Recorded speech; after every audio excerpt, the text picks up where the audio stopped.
कोई व्यक्ति दूसरे का अपमान क्यों करता है? क्या आपने कभी विचार किया है? वैसे तो हम भी बिना कारण बहुतों का अपमान करते हैं।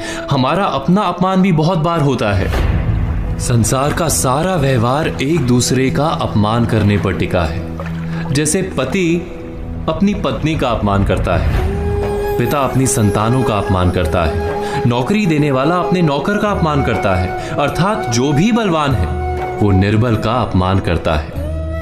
यदि हम शक्तिमान हैं तो अपमान के बदले में लड़ाई करते हैं, और यदि लड़ने की शक्ति नहीं होती तो हम अपमान सह लेते हैं, स्वयं को निर्बल और असहाय मान लेते हैं। हमें छोटे होने का एहसास होता है। ऐसा प्रतीत होता है जैसे हमारी आत्मा कुचली गई हो।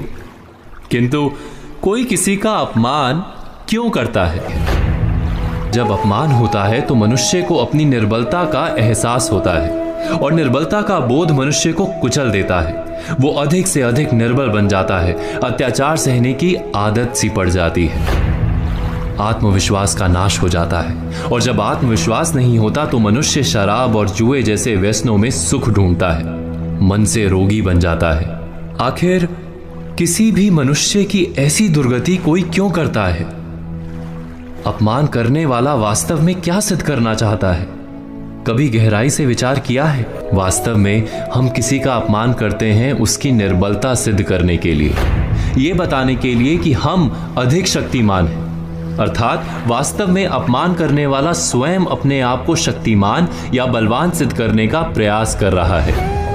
अपमान करने वाला हकीकत में अपनी शक्ति से आश्वस्त नहीं है, उसे अपनी शक्ति पर भरोसा नहीं है।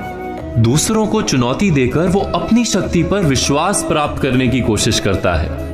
क्या ये सच नहीं? जब हम किसी का अपमान करते हैं तो वास्तव में इतना ही प्रकट करते हैं कि हमें अपने बल पर भरोसा नहीं। हमें ये संसार एक अविरत संघर्ष प्रतीत होता है, कभी ना रुकने वाली एक जंग सी दिखाई देती है। हम अपने निकट आने वाले सभी को प्रतिद्वंदी मानते हैं, फिर वो पति या पत्नी ही क्यों ना हो। हमें निरंतर लगता है कि हमें अपनी शक्ति सिद्ध करनी होगी, अन्यथा हमारा शोषण होगा, हम किसी के गुलाम बन जाएंगे। किंतु क्या हमने कभी विचार किया है कि दूसरों को प्रतिद्वंदी अर्थात दुश्मन मानने के बदले कलीग मान लें, हमारी सहायता करने वाले सहयोगी मान लें, अर्थात दूसरे व्यक्ति को प्रेम करें तो उसका अपमान करना आवश्यक ही नहीं होगा। किंतु प्रेम करने के लिए आत्मविश्वास आवश्यक है। जिसे अपनी शक्ति पर विश्वास नहीं, वो प्रेम कर ही नहीं सकता। अर्थात जिसका हृदय आत्मविश्वास से भरा होता है, ना वो अपमान करता है, ना अपमान को स्वीकार करता है। क्या ये सत्य नहीं? इस तथ्य पर विचार अवश्य कीजिएगा।